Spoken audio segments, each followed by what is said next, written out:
Mercredi 4 février 2026, Madame, Messieurs, bonsoir et bienvenue à la troisième sortie d'Actualité Boulante pour cette semaine sur Fiera Media.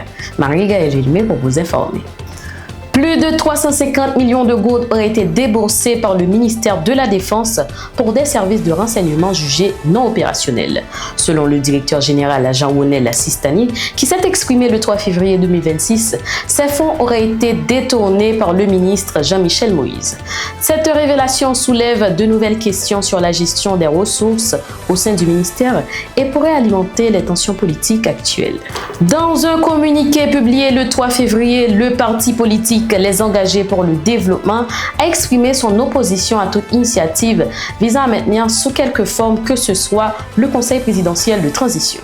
Signataire du consensus politique, il réitère son engagement à la mise en place d'un exécutif bicéphale composé d'un président et d'un premier ministre. Le parti appelle également l'ensemble des forces politiques et sociales à s'accorder sur une solution consensuelle face à l'urgence nationale et à la crise institutionnelle persistante. Autre information à ce bulletin, à l'issue de 3 journées d'assises du dialogue inter-haïtien, une proposition majeure a émergé, la mise en place d'un collège présidentiel à 3 têtes, composé d'un représentant du Conseil présidentiel de transition, de magistrats de la Cour de cassation et de membres de la société civile. Cette formule serait accompagnée de la nomination de nouveaux premiers ministres. Les discussions tenues du 1er au 3 février ont été initiées par Leslie Voltaire, Edgar Leblanc-Fils et Louis-Gérald Gilles dans un contexte politique marqué par l'incertitude institutionnelle et la recherche d'un cadre consensuel pour assurer la transition. La proposition de confier la présidence de la transition au président de la Cour de cassation, Jean-Joseph Lebrun, provoque de vives réactions. Le directeur exécutif du RNDDH, Pierre Espérance, critique fermement l'initiative de la commission ayant approché le magistrat, mettant en cause la crédibilité du processus.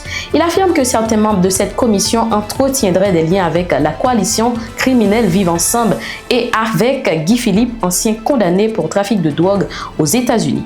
Pierre Espérance se dit également préoccupé par les pressions potentielles exercées sur les juges de la Cour de cassation, susceptibles de les placer dans une situation délicate. À noter que la coalition Vivre Ensemble s'était déjà publiquement prononcée en faveur de la désignation d'un juge de la Cour de cassation pour assurer la relève du Conseil présidentiel de transition. De l'autre côté, un navire de guerre américain a été déployé au large de Port-au-Prince, tandis que 2 patrouilleurs des gardes-côtes des États-Unis poursuivent leurs opérations dans les eaux haïtiennes, rapporte le Miami Herald. Cette présence militaire incluant l'USS Southland intervient à l'approche du 7 février, date marquant la fin officielle du mandat du Conseil présidentiel de transition. Bien que le Conseil ait accepté de se retirer, une décision confirmée par certains de ses membres, d'autres continuent de participer aux discussions et aux préparatifs de la transition politique. Cette situation perdure malgré les avertissements des autorités américaines qui rappellent l'expiration imminente du mandat du Conseil de transition. Mesdames, Messieurs, c'est ici que prend fin ce bulletin. Merci de votre attention. Rendez-vous demain pour un nouveau bulletin d'information titre par titre. Et ne ratez pas l'autre édition d'Actualité Boulante sur Fiera Media.